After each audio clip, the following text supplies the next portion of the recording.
Hello, my name is Juan David Camacho, and I'm going to read the script for the evidence. Tour narration. Name of the tour, Bogotá and the movies. Estimated time, 5 hours. Meeting point, Plaza de Bolívar in front of Bolívar's statue. Name of the script, Bogotá and the movies. Change and the city. The estimated times given are not of total speaking time. There are pauses and opportunities to take pictures. Localities: La Candelaria, Chapinero, Usaquén. Title of the product: Bogotá and the movies. Name of the script: Bogotá and the movies, Change and the city. Summary: this tour has to do with cinema and the influence that this medium has had on the culture of many generations during the 20th and 21st centuries. Colombia, and more specifically Bogotá, are no exceptions to this influence. And also, we're going to talk about how when the city grows, the way in which we watch movies changes. How there is a two-way relation between the city and cinema. By using a couple of movies as examples, and by going to places where cinema was and is being displayed in the city of Bogotá, we can learn about how movies are a part of the culture and how, through them, we can teach and socialize many aspects of the Colombian and Bogotanian culture and its history. The tour will be divided in 2 stages. The idea is to first walk to places where a couple of movies that are representative of the history of Colombia and Bogotá were made, which are La Estrategia del Caracol from 1993 and Roa from 2012. We are going to go to some of the places that were important for the production of those movies. By analyzing and talking about these movies, we can do a great explanation of very relevant urban phenomena. With La Estrategia del Caracol, we can talk about urban development of the city of Bogotá, class struggle and the way of life, and how elites got out of what we now call the old city, especially to the northeast. But at a certain point in time, wanted to recuperate their properties in the old city that had turned into tenements. And using the movie Roa, we can exemplify and talk about important moments in the history of Colombia and Bogotá, like the violence and the famous Bogotazo, that is usually perceived as a breaking point in Colombian history. The second stage of the tour has to do with the screening of films in the city of Bogotá. We will visit some of the places where there were and still are theaters for the projection of movie films. Places like Olimpia, Faenza, Jorge Eliezer Gaitán, and Lux theaters, to which people went to in what we now call the old city, where we will talk about the 10s, 20s, 30s, 40s, and 50s movie viewing, behavior, everyday life, and morality. Also, we will go to theaters like Royal and Astor Plaza in the neighborhood of Chapinero, which was one of the first places people went out to from the old city to talk about 60s, 70s movie viewing. And finally, we will go to a modern shopping mall to exemplify the new way of life and movie viewing in the present. So the idea is to understand and protect the heritage of an activity that has got as much of art as it is a mirror of society. Because it's not only movies that show a specific connection with the present, past and future, but also the activity of movie viewing itself that can help for the better understanding of a society, the Colombian society, and by understanding it, we protect it. First location: meeting point, Plaza de Bolívar. Start of the activity. Hello and welcome to Bogotá. During this tour, we will explore the interrelations between the city and the movies. First, we will be walking around streets of what we call today the center of town. So, it is recommended to be careful with your personal belongings and be mindful of the narrow sidewalks and upcoming traffic. Nevertheless, the idea is to relax and go into that very close relation between a communications media and the specific characteristics of such a complex space as it is the city as is the city of Bogotá.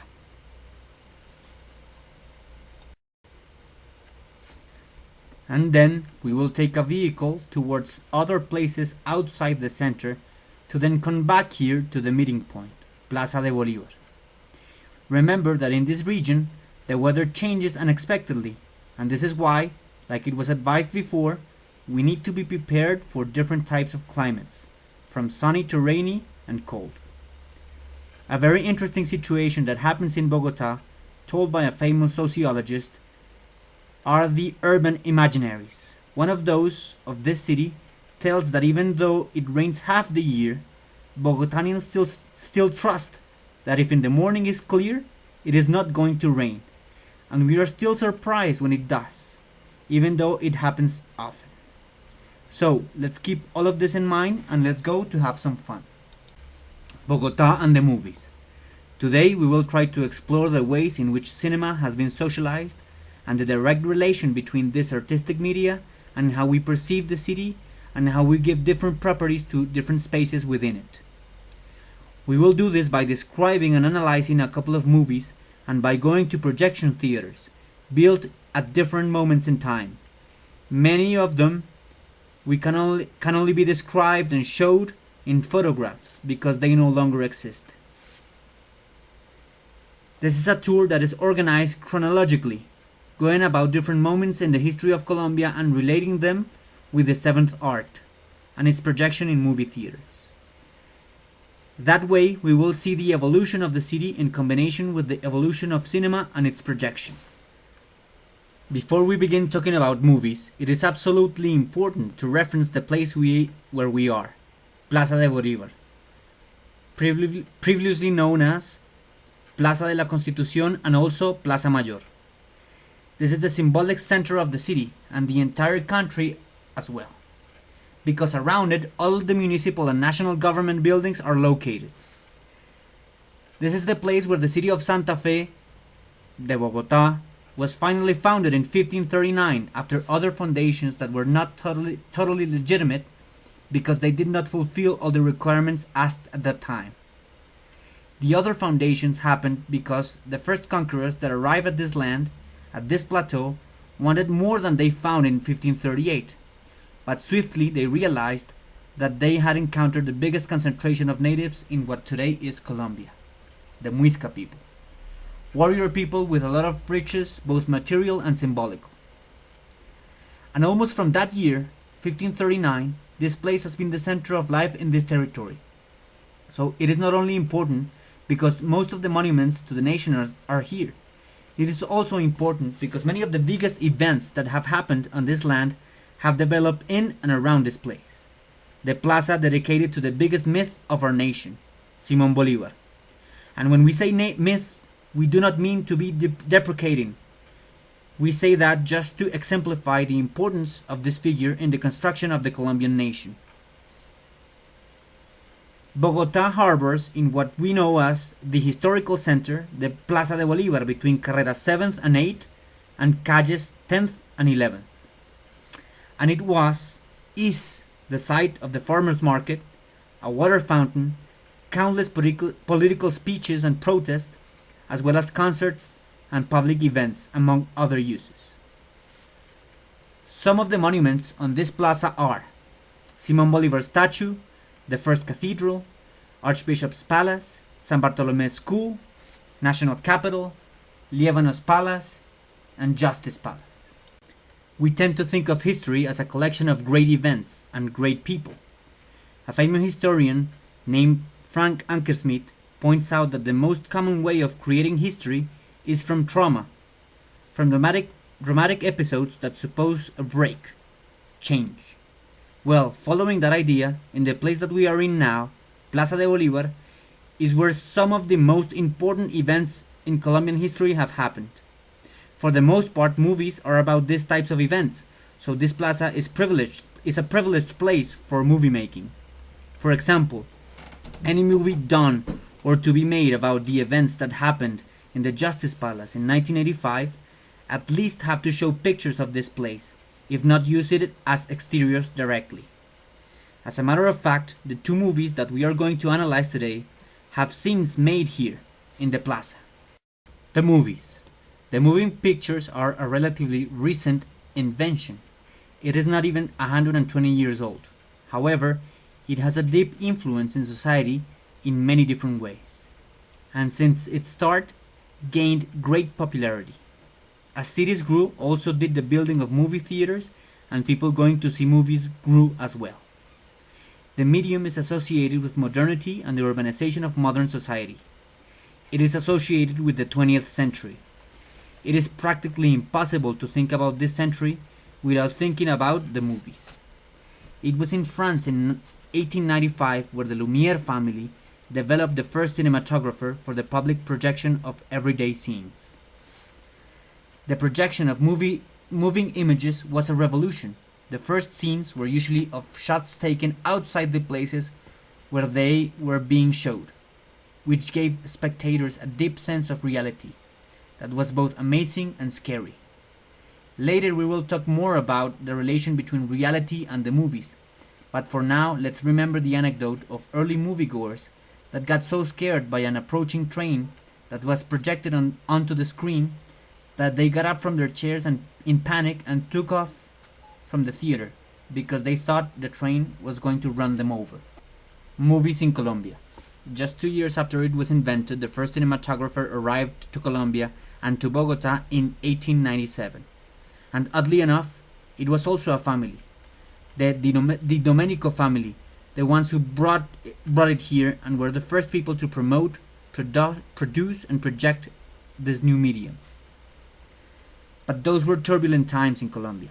The last of the 19th century civil wars, called the Thousand Day War, lasted between 1899 to 1902, and then in 1903 Panama was lost. For these reasons, at the beginning, movies weren't too important and the medium wasn't developed. However, the Di Domenico family and other business people did not give up, and after the war, the producing and projecting of movies continued. At first, the screenings were done outside, in improvised screens, in parks and public places during fairs. Then, they were done inside, on auditoriums used for other types of public entertainment, and then in places specifically made for movie projection. The main characteristic of many of the first moving pictures made during the first 2 decades of the 20th century was that they were of the documentary type, portraying scenes of everyday life, landscapes, or recreated national events, like the controversial 1915 movie El Drama del 15 de Octubre, made by the Di Domenicos, where the assassination of the famous General Rafael Uribe Uribe is recreated. It was a very touchy subject of Colombian public life, and the movie was also controversial because the actual killers were paid and taken out of jail for the duration of filming to be the actors. So here the line between reality and fiction is blurred, and it is very difficult for people to accept any fictional liberties in the making of a movie. At this point we have to talk about another interesting aspect of cinema, and the way it is socialized. The relation between reality and the movies. The almost absolute trust that people have on what they are watching on screen is real, is happening. This was because, like we said before, the first movies were about everyday life scenes, familiar things, so it was difficult for moviegoers to make the distinction. So much so that still in the 1950s, there are stories about how people threw bottles, broke chairs, and wreaked havoc because the hero of the movie was being mistreated, and people couldn't make the distinction between fiction and reality. There were cases in which police had to be in the theater to prevent any misbehavior. Social classes and the movies. Another aspect that we want to dig into is understanding who went to the movies in Bogotá. We cannot say that everyone had the money to buy a movie ticket. Nevertheless, another one of the main characteristics of moviegoing is that a broad spectrum of people attended the screenings. People from all classes. Elites quickly realized that the movies were not going to be one of the ways in which they were going to differentiate themselves from the rest of the classes. And when they did, they also realized that they could use the popularity of movies to influence the masses and to build national identity. And that is why the government not only produced and sponsored movie making, they also censored movies. We are not saying that going to the movies was not an opportunity to stand out. On the contrary, the way you dressed, behaved, and the types of movies you saw determine your class, or your aspiration to move up socially. As we are going to see, there were even theaters made depending on the neighborhood and the types of movies they were going to show. But again, in general, and when it became very popular, all classes went to the movies. There were also other ways with which people differentiated themselves, mainly spatially. But we are going to talk about that later. Evolution of movies. Movie production in Colombia starts with those documentaries that we talked about earlier that portrayed scenes of everyday life, landscapes. Then comes fiction, that at first are mainly adaptations of novels. Around the 1930s, the government starts to make institutional films made to build the nation and to educate the savage masses. And another component of these types of films is the ideological need to bring back the dark rural areas to modernity. In the 70s, most movies are centered on showing the country's crude reality. In the 1980s, movie production and movie-going start to decline, although there are a series of films made about independence. During the 90s, there's a certain rebirth, at least of movie production. Some of the most famous Colombian movies are made that decade, like La Estrategia del Caracol or La Gente de la Universal, among others. These movies were usually made with the collaboration of foreign governments and film institutes. That trend has continued into the 21st century. Even though movie production in Colombia hasn't been as important as in other Latin American countries like Argentina or Mexico, there is a Colombian filmography that has to be respected. And we have to commend the directors and producers that have made films of any length in Colombia, because it is not easy. They usually have to go through thick and thin to carry out their vision. Making movies in this country is not the most glamorous activity. With theaters, it was the other way. The first decades of the 20th century saw the growth of the popularity of movies, mostly from Mexico and the US, and that meant the construction of many movie theaters, and as the city grew, the number of theaters did also. But from the mid-70s on, the decline started and many of those old theaters turned into other things, like parking spots or places to see pornography, or simply disappeared. And with that trend came the surge of the multiplex in the shopping malls, which is mostly the way we are watching movies now. So, as the city grew and changed, the way in which Bogotanians went to the movies and what they expected of the movies also changed. We now need to be offered good food, 3D, HD, great sound, and more importantly the option of changing the movie we are going to see right there on the spot. That was not the way it used to be.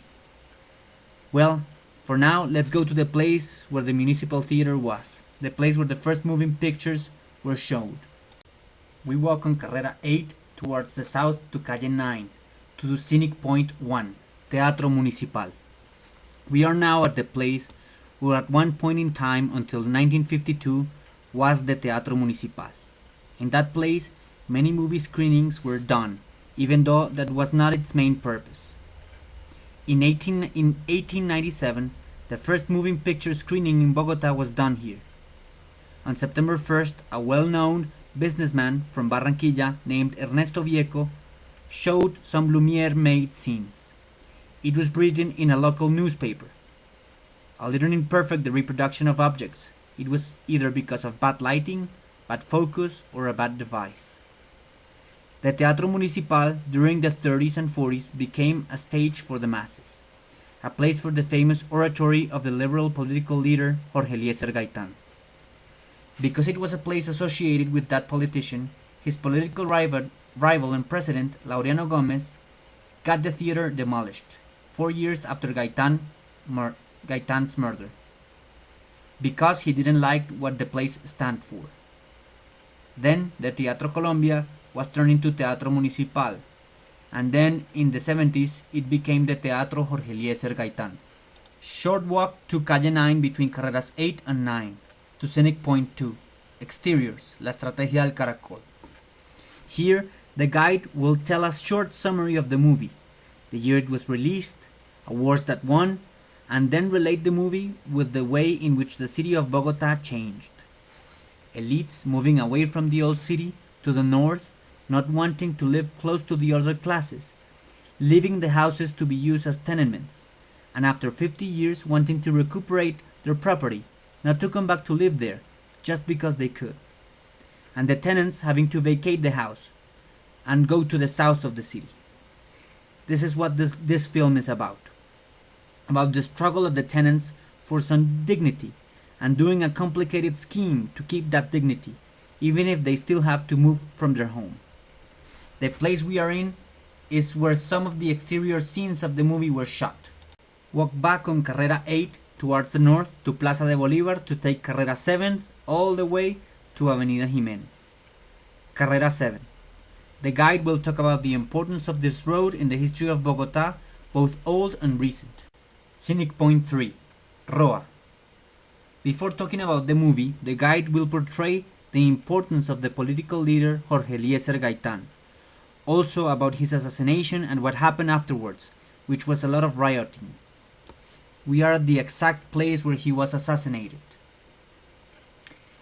A quick synopsis of the movie Roa will be done. The guide will talk about how, even though this movie is fictional and doesn't focus around a political leader but in his suspected killer, many historical facts are very well portrayed in the movie. Also how this moment, that assassination, marked a turning point in many aspects, both in the history of Colombia as well as in the way the city changed. Walk on Carrera 7 towards the north to Calle 22, Teatro Jorge Eliezer Gaitán. Scenic Point 4, Teatros, Jorge Eliezer Gaitán y Cinemateca Distrital. We will go into the Jorge Eliezer Gaitán Theater to continue with the tour. Here, photographs and scenes from the movies we have talked about will be projected onto the screen, while the guide continues with the explanations. Then, photographs of theaters that no longer exist will be projected on the screen of the auditorium, while the guide talks about the movies, the movie theaters, what happened to them, and its interesting anecdotes. Then, the guide will talk about the theater that we are in, the changes that it has suffered, and the Cinemateca Distrital adjacent to the theater, a place for movie lovers and researchers. Walk to Calle 21 towards east to Teatro Faenza. Scenic Point 5, Teatro Faenza. Here, the guide will talk about the restoration of some of the old movie theaters like Teatro Faenza that had gone into ruin, and also interesting anecdotes about the place and popcorn. From Faenza, we will take a vehicle towards the neighborhood of Chapinero. On the way, the guide will point out to places of interest and talk about them. Also, the guide will talk about the neighborhood and the social configuration of space, the difference between north and south of Bogotá, both real and perception.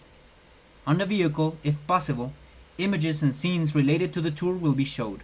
Scenic Point 6, Theaters in Chapinero. We will stop at some of the movie theaters that still exist, although not as movie theaters now, and talk about the 50s, 60s, and 70s, the popularity of films, art films, and the way in which the city grew. By vehicle from Chapinero to Unicentro.